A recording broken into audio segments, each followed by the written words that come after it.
Madame, Monsieur, bonsoir. Bienvenue dans ce journal. Voici ce que domine l'actualité.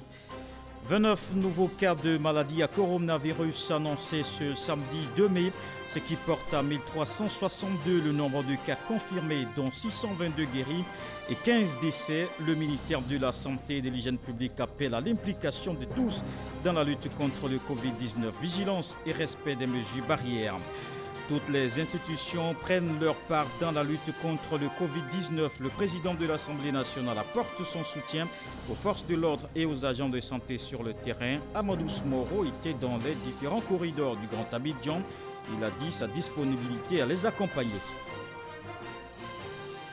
Depuis la répression a démarré ce samedi, les transporteurs qui ne respectent pas le nombre limité de passagers et le port de cache-nez vont payer des amendes. La police est descendue sur le terrain pour marquer le début de cette opération, une mesure de lutte contre la propagation du Covid-19. Bienvenue dans ce 23h, Madame, Monsieur. Voici toute l'actualité sur le Covid-19.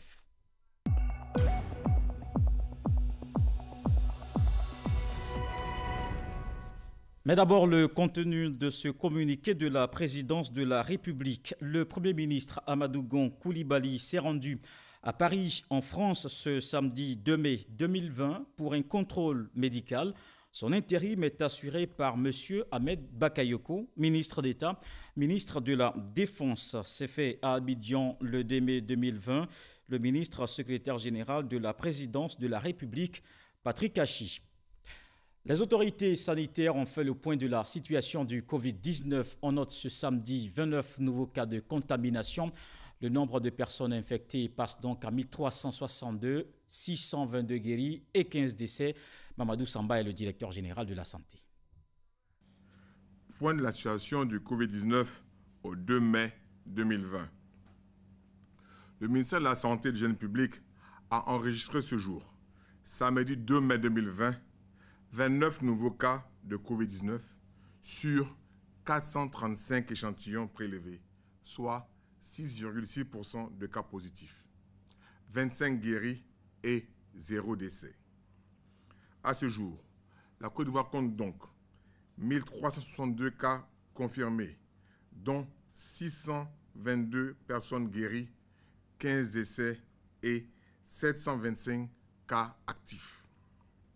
Le nombre total d'échantillons à la date du 2 mai est de 10 508. Depuis le 21 avril 2020, aucun cas de Covid-19 n'a été notifié à l'intérieur du pays.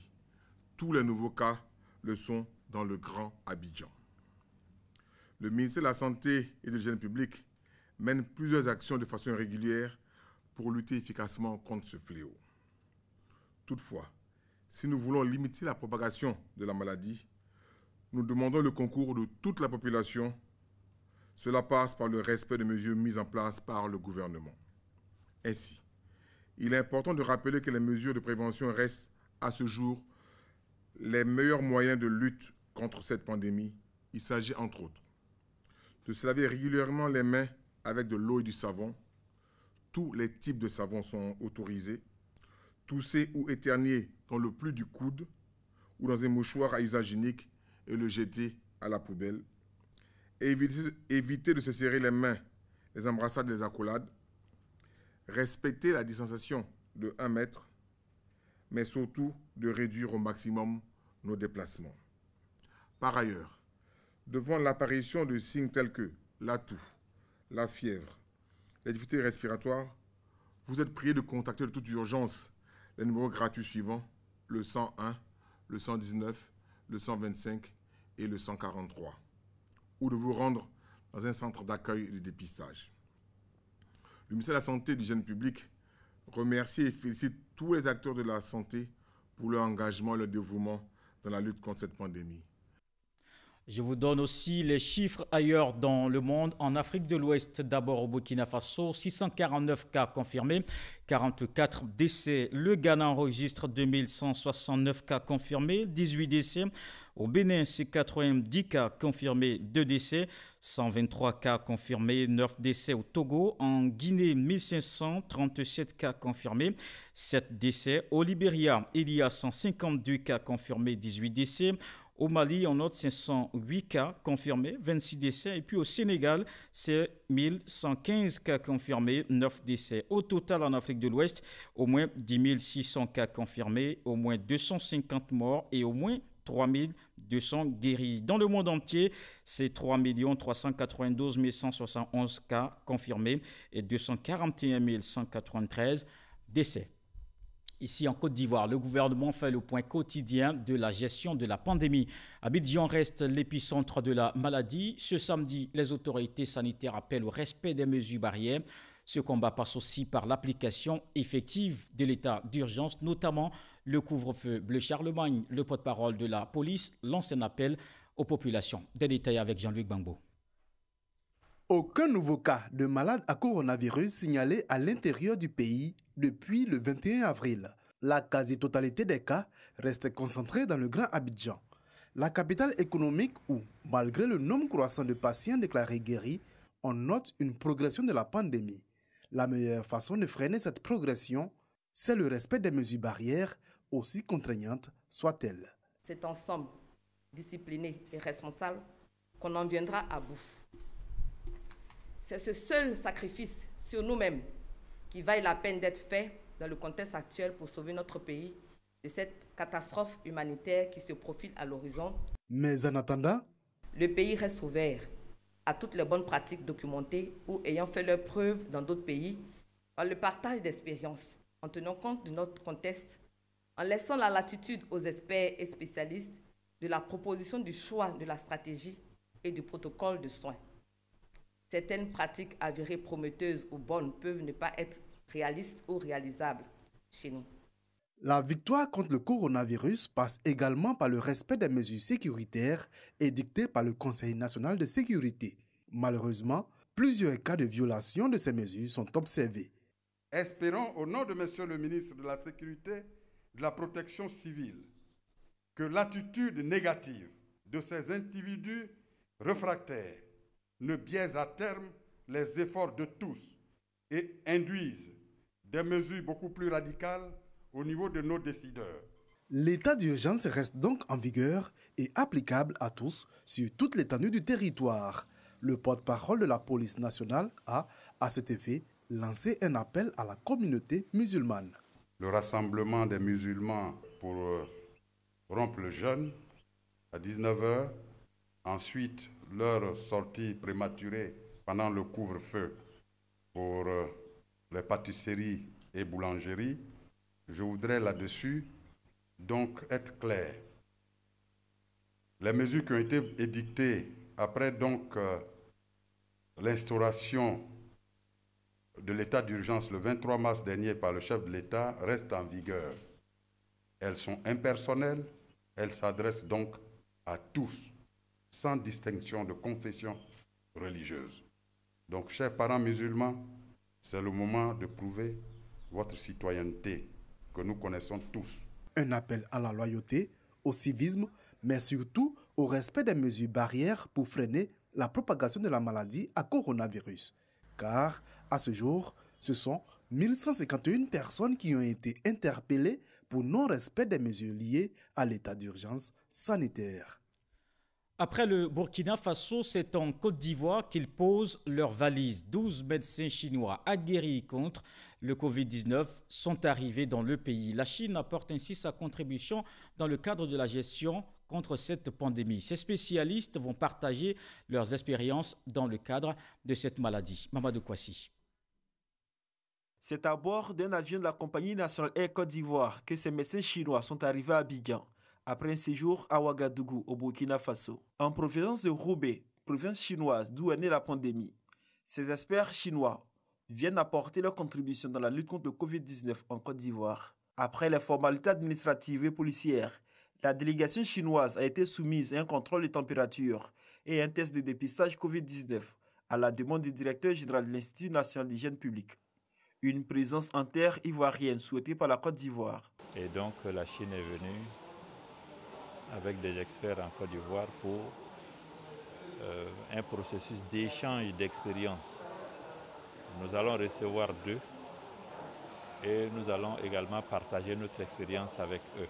Cela va se traduire aussi bien dans la lutte contre la propagation de la maladie, mais également dans la lutte pour traiter les patients qui sont infectés, diagnostiqués, positifs. Selon l'ambassadeur de Chine en Côte d'Ivoire, cette présence d'experts s'inscrit dans le cadre de la coopération de la Côte d'Ivoire et son pays. Cette équipe se compose de 12 médecins de renommée en Chine. Ils ont beaucoup d'expérience dans la lutte contre l'épidémie. Après arriver en Côte d'Ivoire, ils vont partager leur expérience pratique très riche avec leurs homologues ivoiriens. Ils vont tenir des réunions de consultation avec les amis ivoiriens. En plus de consultations et analyses, ces experts chinois vont aussi procéder à des formations sur le territoire ivoirien. Sur le terrain, les actions de lutte contre le Covid-19 se multiplient. Le vice-président de la République apporte son soutien à plusieurs régions du pays. Daniel Kablan-Duncan a fait don aux populations du Gontougo, du Bélier et du Moronou. Un geste de solidarité d'une valeur de 43 millions de francs CFA. Des détails avec Herman Guivet. 600 sacs de riz de 50 kg, 900 paquets de pâtes alimentaires, 900 seaux et 3600 pots de savon liquide pour 150 cartons de papier mouchoir. Voici l'acte de solidarité du vice-président Daniel Kablan-Duncan à l'endroit des populations des régions du Gontougo, du Bélier et du Moronou. Un acte de solidarité qui s'inscrit dans l'élan de mobilisation générale face à la crise sanitaire du Covid-19.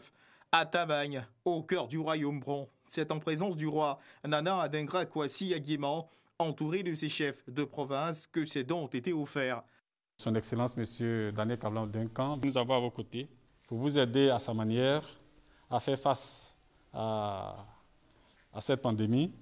Ce sont 200 sacs de riz de 50 kg, 100 cartons de sardines, 300 paquets de pâtes alimentaires de 5 kg, 46 cartons d'huile de 12 bouteilles et 60 cartons de boîtes de tomates. Pour les non-vivres, il s'agit de 200 seaux de 100 litres équipés de robinets pour le lavage des mains, de 200 seaux pour recueillir l'eau utilisée, de 1200 pots de savon liquide et 50 cartons de papier mouchoir. Au nom du roi et de la notabilité des populations, hommage a été rendu au vice-président Daniel Kablan-Duncan pour son attention toute particulière accordée au royaume Bron et le Gontougo.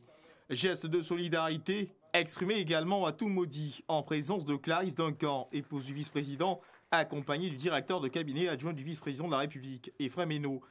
Clarisse Duncan, l'épouse du vice-président, s'est saisie de l'occasion pour rappeler avec pédagogie les gestes barrières, inviter les populations à leur strict respect et féliciter le corps préfectoral pour leur bonne implication dans la gestion de la crise sanitaire pour ce qui concerne la région du Bélier. Rappelons que la région du Moronou a également bénéficié de cet acte de solidarité du vice-président Daniel Kablan-Duncan, don remis par l'inspecteur général d'État Théophile Awandoli. Des vivres et non-vivres d'une valeur totale de 43 millions de francs CFA. Ce sont toutes les institutions du pays qui sont mobilisées, qui apportent leur contribution dans le cadre de la lutte contre le Covid-19. Le président de l'Assemblée nationale était à plusieurs corridors du Grand Abidjan.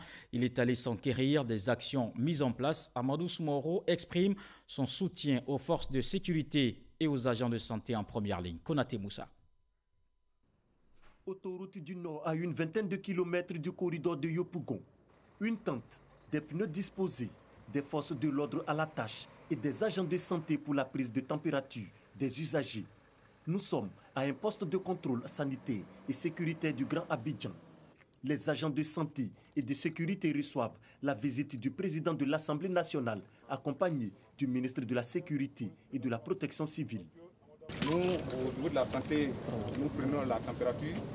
Tous les occupants du véhicule descendent, on prend la température. Et lorsque nous prenons la température, on se rend compte qu'il y a des personnes dont la température est élevée à partir de 38,5, on les fait descendre, on les fait asseoir, et quelques minutes après, 10 minutes après, on reprend leur température. Si la température est encore élevée, en ce moment, on fait une évacuation avec notre véhicule de liaison dans le centre le plus proche. Des échanges avec les agents pour s'enquérir de leur méthode de travail. Même décor à Azaguié, où la délégation enregistre la présence du ministre des Transports pour aider les forces de l'ordre à traquer les individus qui contournent nuitamment le poste de contrôle. le président de l'Assemblée nationale décide de leur offrir 1000 torches. Il a été dit tout à l'heure qu'il y a quelques difficultés quand il fait nuit. Vous venez de nous donner la lumière pour mettre à nu tous ces individus qui pensent que c'est en contournant le poste qui rend service à la Côte d'Ivoire que non, qu'ils soient découverts. Et c'est avec la lumière qu'on va les découvrir. C'est la raison pour laquelle le don que vous venez de faire est tout un symbole de clarté dans tout ce que nous allons faire ensemble. Le combat contre le Covid-19 engage la responsabilité de tous. En premier lieu, les agents de santé et de sécurité. Ceux en poste aux différentes entrées du Grand Abidjan sont encouragés par le président de l'Assemblée nationale. Le coronavirus ne se déplace pas selon les spécialistes. C'est nous qui le déplaçons. Votre mission est en train d'empêcher que le virus n'atteigne l'intérieur du pays. Et ça, c'est très, très, très, très important. Que ce soit vous-même et le corps sanitaire, je voudrais vraiment vous encourager. Et je voudrais aussi lancer un appel aux Ivoiriens. C'est dans la solidarité et dans la discipline que nous pourrons vaincre cette crise sanitaire. Le président Amadou Soumaoro rassure de la disponibilité de son institution aux côtés de tous les acteurs engagés contre le Covid-19 afin de freiner cette pandémie qui a endeuillé des familles. La société Bondoukou Manganaise s'inscrit dans la chaîne de solidarité mise en place. Elle a offert des dons d'une valeur de 60 millions de francs CFA. Le ministère de la Solidarité et de la Cohésion sociale a également reçu des dons de d'autres communautés vivant en Côte d'Ivoire. Astou Touré. Ils se sont succédés dans les locaux du ministère de la Solidarité, de la Cohésion sociale et de la lutte contre la pauvreté pour apporter leur contribution à la lutte contre le Covid-19. Il s'agit de l'Union des ressortissants des pays membres de la CEDEAO, la communauté mauritanienne résidant en Côte d'Ivoire et la société d'annonces spécialisée dans le nutritionnel infantile. Je suis venue aujourd'hui avec la communauté mauritanienne résidant en Côte d'Ivoire pour présenter un don pour lutter contre l'épidémie de coronavirus. Vu la gravité de la pandémie mondiale, les présidents ont voulu faire un geste, montrer au gouvernement ivoirien que nous partageons les mêmes peines. Aujourd'hui, le groupe a décidé d'exprimer une fois de plus cette solidarité à travers un don. Le virus ne fait pas de discrimination et donc il est très important qu'on puisse aussi apporter un soutien aux enfants et aux mères. Ces dons réceptionnés par la ministre Mariatou Koné vont être remis aux collectivités territoriales qui, à leur tour, les redistribueront aux populations. La ministre a exprimé sa gratitude et sa reconnaissance pour ce geste de solidarité. Ces dons seront redistribués aux plus vulnérables. C'est ensemble, en conjuguant nos efforts, que le Covid va vite partir de la Côte d'Ivoire, de l'Afrique et du monde entier. Les locaux du ministère de la Solidarité restent ouverts pour tout donateur, a conclu la ministre Mariatou Koné. Avec Grace Kando, voyons la LUNASI qui pense aux personnes démunies. La loterie nationale fait don de 10 millions de francs CFA au ministère de la Femme. Un geste qui vise à soulager les familles vulnérables. La Loterie nationale de Côte d'Ivoire, LUNASI, aux côtés du ministère de la Femme, de la Famille et de l'Enfant. La structure fait don de 5 millions de francs CFA en vivres et non-vivres et 5 autres millions en chèques. Le tout d'une valeur totale de 10 millions de francs CFA. Depuis le début de cette pandémie, la LUNASI a multiplié les actions de soutien envers le corps médical, le corps préfectoral, les FDS et différentes couches de la population au nom de sa responsabilité sociétale d'entreprise citoyenne. Aujourd'hui, nous sommes heureux d'apporter notre appui au ministère de la Femme, de la Famille et de l'Enfant. Un don apprécié à sa juste valeur par la ministre de la Femme, de la Famille et de l'Enfant. Ces dons vont, à n'en point douter, contribuer à améliorer la qualité de vie des familles démunies, des femmes et des enfants vulnérables au plan alimentaire, sanitaire et psychologique, et les prémunir contre le Covid-19. C'est donc le lieu de témoigner notre gratitude au président du conseil d'administration et au directeur général pour avoir fait de la LUNASI une entreprise pionnière dans l'action citoyenne en mettant au cœur de leurs actions sociales le bien-être des populations vulnérables. La LUNASI, au dire de la ministre Ramata Liba Kayoko, n'est pas à sa première action. Elle réalise des investissements à caractère social et culturel dans plusieurs régions du pays. Et les actes de solidarité s'enchaînent. Schilder Africa fait des dons aux populations des communes de Yopougon et Koumassi. Plus de 10 000 familles bénéficient du soutien du groupe panafricain spécialisé dans la construction. 2 000 kits alimentaires distribués dans les quartiers précaires. Le reportage de Cheikh Koné. Plus de 50 jours après la découverte du premier cas de la maladie à coronavirus en Côte d'Ivoire, les actes de solidarité envers les populations vulnérables se multiplient. 1000 ménages défavorisés, soit 5000 personnes dans le quartier précaire du Koweït, à Yopougon, ont reçu des kits alimentaires des mains de l'organisation panafricaine de financement du développement du logement, Shelter Afrique, et son partenaire institutionnel, le ministère de la Construction, du Logement et de l'Urbanisme. Un geste qui tombe à point nommé. Ces dons, c'est ce qu'on entendait au nom du gouvernement et on attendait aussi à cette structure. Depuis 3 jours, ils sont derrière nous. Et nous avons accueilli ces dons-là à bras ouverts. Après Yopougon, ce sont 5000 autres personnes démunies du quartier précaire Grand Campement dans la commune de Koumassi qui reçoivent ce soutien de l'institution. Cette action a pour but d'alléger le fardeau que la pandémie fait peser dans les ménages vulnérables, selon les premiers responsables de Shelter Afrique. La pandémie de Covid-19, c'est une réalité qui s'est imposée au monde entier. Et quand on regarde de très près, nous avons trouvé que son impact négatif touche très gravement et de façon très sévère les populations. Donc, dans le choix de faire nos actions sociales, nous nous sommes interrogés sur la cible par rapport à laquelle nous pourrions avoir d'impact. Les dons que nous recevons arrivent comme une aubaine. Nous disons merci au ministre Koné Bruno, merci surtout aussi à la Fondation Shelter Afrique. Bruno Koné a salué l'initiative et a invité en retour les populations au respect strict des gestes barrières. Nous apprécions donc que des privés, que des particuliers, que des ONG s'associent à l'État dans cet effort vers nos concitoyens qui sont les plus vulnérables. C'est dans ce cadre que nous sommes ici pour manifester la solidarité du gouvernement, la solidarité de l'État à tous ceux qui sont aujourd'hui en difficulté. À la suite de ce don de kits alimentaires d'une valeur de 20 millions de francs CFA, le groupe panafricain, avec à sa tête son vice-président Célestin Kouala, a remis un chèque d'un montant de 5 millions de francs CFA au ministère de la Santé à l'effet d'accroître les capacités opérationnelles du Centre des maladies infectieuses de Treichville. Et comme vous le voyez, les communautés sont au centre de toutes les préoccupations. Les initiatives se multiplient pour protéger les populations.